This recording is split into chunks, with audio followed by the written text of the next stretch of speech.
இன்னொன்றுக்கு நான் தயார், பகிரங்கமாக சொல்கிறேன். ஒன்று செய்யலாம்.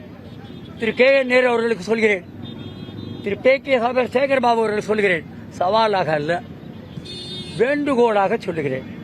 திருப்பி சொல்கிறேன், சவாலாக சொல்லலை, வேண்டுகோளாக சொல்கிறேன்.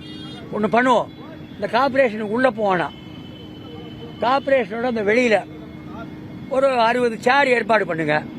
நீங்களும் உட்காருங்க, நாங்களும் உட்காடுறோம்.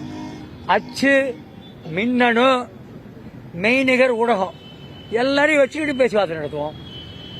எது உண்மை, எது பொய், எது நியாயம் எல்லாரும் கிடைக்கட்டும். எங்களுக்கு வந்து மணியில் கனம் இல்லை, வழியில் பயம் இல்லை. உண்மை உண்மை உண்மை என்பதை தாண்டி நாங்கள் வேறு எதுவும் சொல்ல போகிறதில்ல. சரி, இன்னொரு ஆப்ஷன் சொல்கிறேன். ஒரு ஆப்ஷன் அது, நீங்கள் நாளை மறுநாள் வழக்கு நடத்துவோம். ஆனால் வழக்கு நடத்துறதுக்கு முன்னமே பேசி முடிக்கலாம்னு நினைக்கிறீங்களா? நிஜமாலே நினைக்கிறீங்களா? வாங்க, ஒரு புதுசாக ஒன்று செய்வோம்.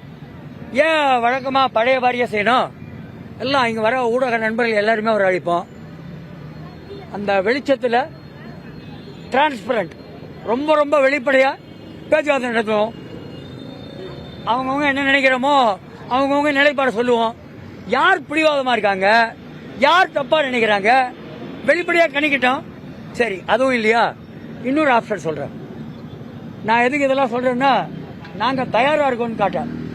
நீங்களே நீதிபதி, மேனாள் நீதிபதி திரு கே சந்துரு அவரை ஆணையமாக போட்டீங்க.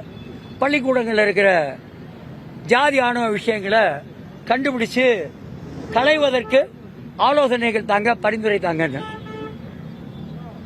வெளியிலையோ இல்லை உள்ளேயோ அவரை 2 பேருக்கும் மத்தியஸ்தம் பண்ண சொல்லி வர சொல்லுங்க. நீங்களும் சொல்லுங்க, நாங்களும் சொல்றோம். நான் இன்னைக்கே சொல்றேன், அவர் என்ன பரிந்துரை சொல்றாரோ அதை நாங்கள் ஏத்துக்கிறோம். நாங்க போராட்டக்காரர்கள் நீதிபதி கே சந்துரு இல்ல ஹரிபரந்தாவன் இவங்க வரட்டும். நீங்களும் உங்க வழக்கு சொல்லுங்க, நாங்களே எங்க வழக்கு சொல்றோம். சட்டப்படி எது நியாயம், எது தர்மம் அப்படின்னு அவங்க சொல்லட்டும். அவங்க என்ன சொன்னாலும் அதை நாங்க ஏத்துக்கிறோம். இதுதான் இன்று ஊடகவியலாளர் சந்திப்பில் நாங்கள் சொல்ல விரும்பினது. இது போக எங்களுடைய அதிகாரபூர்வமான நிலைப்பாடு, அதாவது உங்க எல்லாருக்கும் எழுத்து மூலமான இதிலே தந்துடுறோம். அவங்க உயர்நீதிமன்றத்தில் தாக்கல் செஞ்ச பதில் மனுவிலிருந்து சில பேராகிராஃபு, தீர்ப்புகள், சட்டப்பிரிவு எல்லாமே அதில் இருக்கு. நகல்களை உங்களுக்கு வழங்க சொல்றேன், பார்த்துக்கோங்க.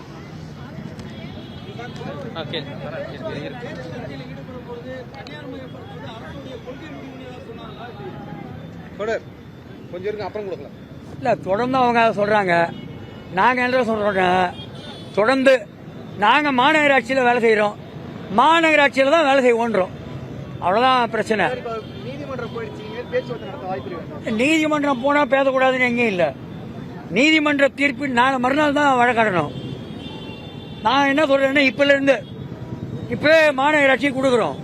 இப்ப நீங்களாம் இருக்கீங்க, இப்பவே போலாம் பேசலான்ற. நேரு வர சொல்லுங்க, சேகர் பாபு வர சொல்லுங்க, கமிஷனர் வர சொல்லுங்க, நாங்க பேச தயார். அவங்க தயாரா? அவ்வளவுதான் நான் கேட்கிறேன். 2 பேரும் தயாரா இருக்கணும்ல. நாங்க ரெடிங்க. எங்க பக்கம் உண்மை இருக்கு, எங்க பக்கம் நியாயம் இருக்கு, எங்க பக்கம் ஜனங்க இருக்காங்க. அதோட எங்களுக்கு வேற என்ன வேணும்?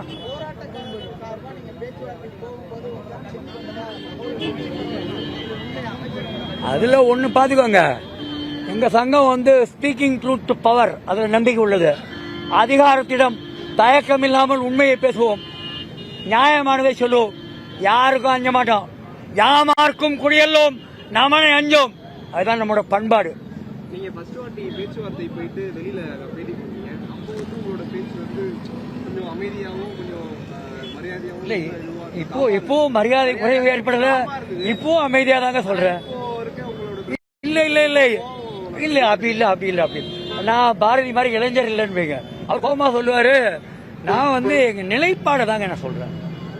ஒருவேளை அது கோபமா தெரிஞ்சதுன்னா அது கோபம் இல்லைன்றதை தெளிவுபடுத்திடுறேன்.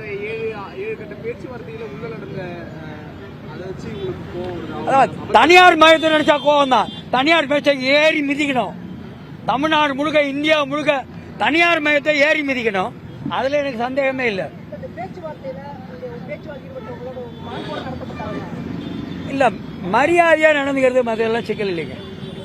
அதுலதான் நம்ம வந்து குறை சொல்ல முடியாதுங்க. அவங்கள சும்மா இல்லாத விஷயங்கள் எல்லாம் உண்மைக்கு மாறா சொல்ல முடியாதுன்னு வைங்க.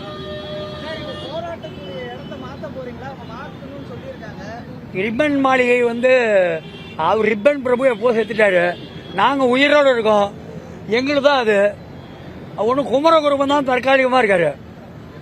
என்ன அப்போ ஒப்பந்தமே அவங்களெல்லாம் பண்ணணும். நாங்கள் மாறதுக்கு அந்த கேள்விக்கே இடம் இல்லை. என்ன ஜெயிலில் வேணும் வைக்கட்டும்.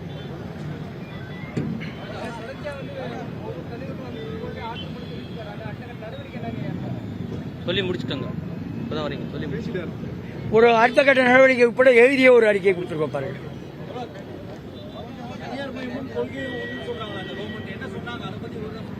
நான் திருப்பி திருப்பி சொல்றேன்னா, தனியார் மயம் அவங்க கொள்கைன்னா, தனியார் மய எதிர்ப்பு எங்க கொள்கை. அவங்க கொள்கை அவங்க பேசுறாங்க, எங்க கொள்கையை நாங்க பேசுறோம். இதுலதான் தீர்வு வரணும். தீர்வு ஒற்றை தீர்வு, ஒற்றை தீர்வு, எளிய தீர்வு. நாங்கள் மாநகராட்சி தொழிலாளி என்பதை ஒரு அங்கீகரிக்கணும். அவ்வளவுதான்.